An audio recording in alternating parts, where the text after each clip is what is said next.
Whenever we play our favorite video game, it feels so good to turn those mysterious question marks and empty boxes into unlocked characters. But there are some cases where the unlocked character is a huge dud, a big waste of time, and completely useless within the game. See some of the most worthless game characters, including some crazy LEGO Batman characters, and be sure to watch and see what Star Wars characters made the list. Before we begin, subscribe to TheGamer and don't forget to ring that bell to become a part of our notification squad where you'll be the first to know of new content. Without further ado, here are 10 unlockable characters that were not worth the effort. MOKAP.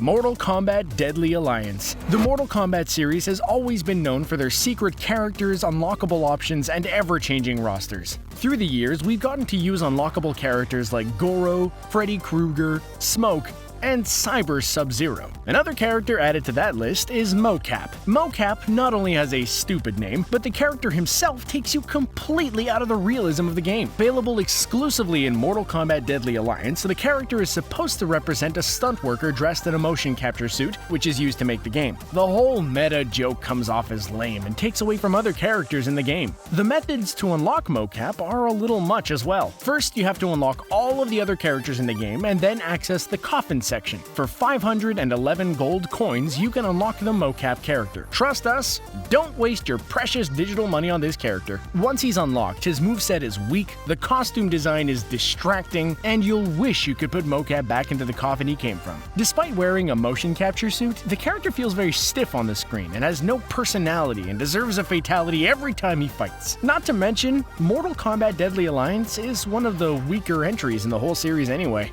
Toilet. Saints Row III.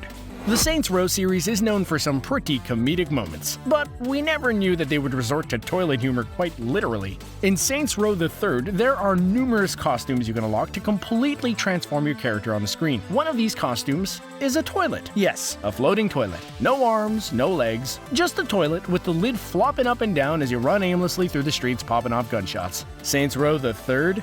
More like Saints Row the Turd, am I right?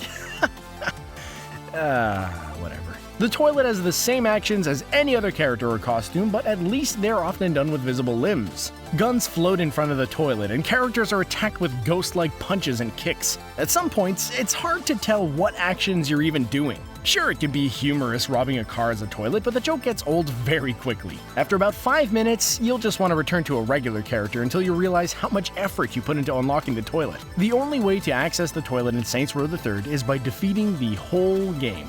By then, you've probably flushed a lot of time into the game, pun intended. At least the toilet isn't the only costume you can unlock by defeating the game. Simply skip over the toilet to enjoy bunny suits, superhero costumes, and a plethora of other designs besides the glitchy toilet. Oil Man. Mega Man Powered Up.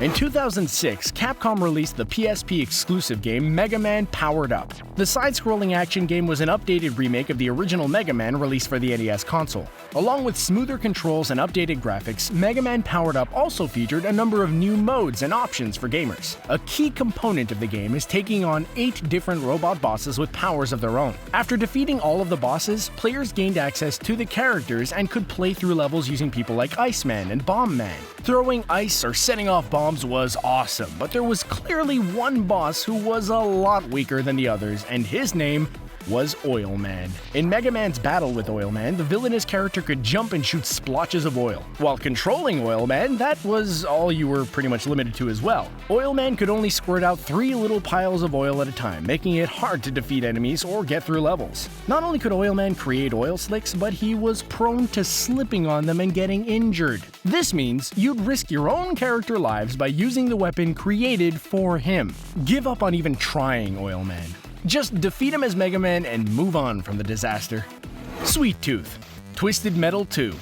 Video game mascots are usually the face of the game because they're the main character you play as. Examples include Mario, Crash Bandicoot, and Spyro the Dragon, among others. For the Twisted Metal series, the game developers decided to keep their mascot more of a mystery and someone you can unlock at a later point. With the nickname Sweet Tooth, the evil clown was plastered all over advertisements for Twisted Metal 2, but was not a part of the main game roster. Eventually, you could unlock Sweet Tooth either by entering a code or defeating the single-player campaign. Either way, the scary clown on the game cover ends up being a weak bozo imitation you would never want to race against. Sweet Tooth drives incredibly slow, has weak weapons, and pales in comparison to several of the other killer cars. Going stealth isn't really an option either, because the Sweet Tooth vehicle features a giant clown head on the top and a white paint job on the sides. Just like the ice cream sitting on the vehicle, Sweet Tooth will melt away with just a few shots from enemies. It's natural for an ice cream truck to go slow, but this is painfully slow, even by PS1 standards. At least the vehicle had improvements in future editions of the game. Just avoid him at all costs in Twisted Metal 2.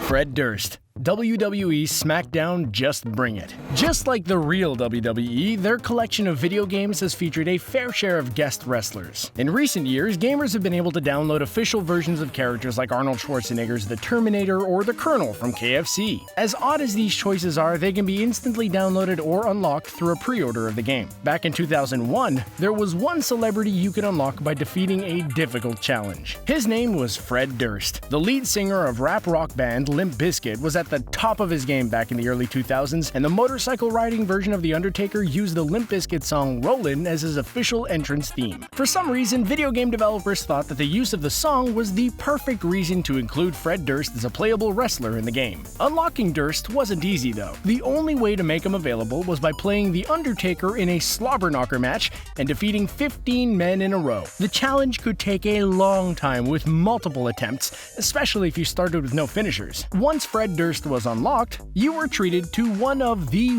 weakest members on the roster. His body size was small, his moveset was bland, and he wore a backwards hat the whole time he wrestled. Lame! Various LEGO Batman characters.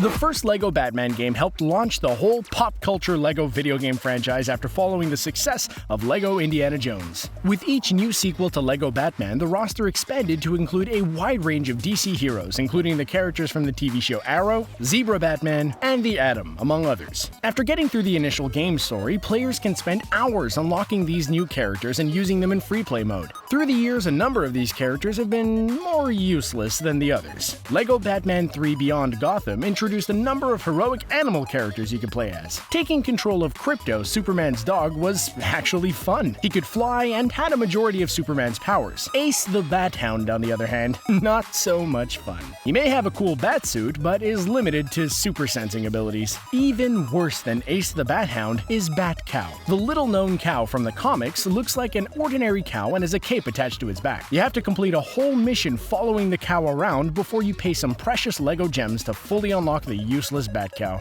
PICHU, Super Smash Bros. Melee. We've all seen Pokemon evolve and become greater warriors, but there are some cases where we get introduced to pre-evolution versions of the Pokemon, commonly referred to as baby Pokemon. One of these Pokemon is Pichu, a baby version of Pikachu. While the Pokemon certainly is cute, there's no reason to ever include the critter in Super Smash Bros. Melee. The baby Pokemon has very little chance to survive and has gone down as one of the weakest fighters in Smash Bros. History. There are two ways to unlock Pichu in the game. The most basic is by playing 200 versus matches. You don't even have to win them all, so take your participation trophy and Pichu along with it. The second way is by completing the 37th event in the game entitled Legendary Pokemon. Let's make this clear now. Pikachu will never go down as a legendary Pokemon. The character has the same moveset as Pikachu, creating a clone with even worse attributes. The small size of Pichu makes his attacks weaker, opponents recover much faster, and Pichu can barely knock their power down. To make matters worse, Pichu's attacks damage himself. The character is easily defeated and will typically be the first one knocked out of the competition. Maybe they should have let the Pokemon evolve a little more before including it in a battle to the death. TOFU, Resident Evil 2. Have you defeated Resident Evil 2 multiple times? Do you know the maps by heart? Can you shoot away a zombie with ease? If so, Capcom wanted to reward you with a secret mode of the game. Do you get to play in an arena filled with zombies? Nope. Does the mode feature extra gore and crazy kills? Nope. Does it feature a giant piece of tofu whose only method of killing is with a small knife? You got it! Officially known as the Tofu Survivor game, the minigame allows you to control a giant block of tofu. The tofu-inspired design was actually an early game developing shape to detect movement and interaction between characters. For some reason, the developers decided to keep the bulky character in the game's code and create a secret level out of it. Reaching the crazy TOFU level is no easy task. The regular version of the game must be beaten 3 times with an A ranking. From there, you must have the 4th Survivor game unlocked. Only then can you play as the giant piece of tofu and realize how much time you wasted. You're better off watching some guy play as tofu on YouTube. Sadly, the tofu returned for the Dark Side Chronicles, where the blob replaced zombies for a portion of the game. Roll: Marvel vs. Capcom series.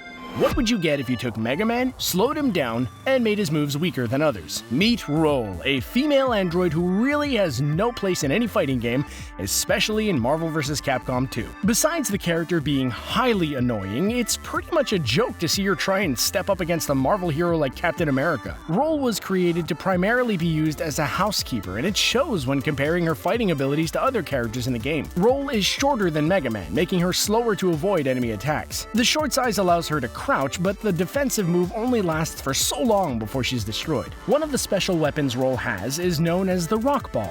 It bounces around the screen before randomly exploding. The weapon is basically all luck as the annoying ball bounces around the screen. The roster size was large enough in the game series where Roll wasn't really needed, yet she continues to reappear in the game. A downgraded version of Mega Man is no fun for anyone unless you can convince another player to use her as your opponent. Then you can just roll with the punches and get an easy victory. LEGO Star Wars characters. The Star Wars universe is huge and filled with hundreds of different characters, from small Ewoks to large Hutts. The LEGO video game franchise has taken on the universe with several game adaptations based off the movies in various trilogies. While it's awesome playing LEGO forms of Chewbacca, Darth Maul, and Luke Skywalker, some of the other character options don't fare so well. In both The Empire Strikes Back and Return of the Jedi, one of the more iconic moments is seeing Han Solo trapped in carbonite. While the carbonite makes a great desk decoration and LEGO minifigure, the same concept doesn't work so well in video game LEGO form. When playing as Han Solo trapped in carbonite, you can hop around as the carbonite wiggles like jello, and that's pretty much all. Unlocking him is a waste of your money, and he is pointless to travel around with. Now, if you thought Jar Jar Binks was just as bad in LEGO form, then you can't even imagine playing as his leader, Boss Nass. Boss moves slower, has no weapons, and can barely jump. He not only represents one of the worst entries in the whole Star Wars film franchise, but he is the worst player to unlock in the game. Boss Nass can be unlocked using a secret code, but even entering the code is not worth the effort. Wow, well there you have it. Did you go out of your way to unlock any of these characters? Are there any that we missed? Would you rather pay to unlock all the characters or earn it? Let us know in the comments section below. Don't forget to like this video, share it, and subscribe to The Gamer so you can stay up to date with all of our awesome videos. Thanks for watching.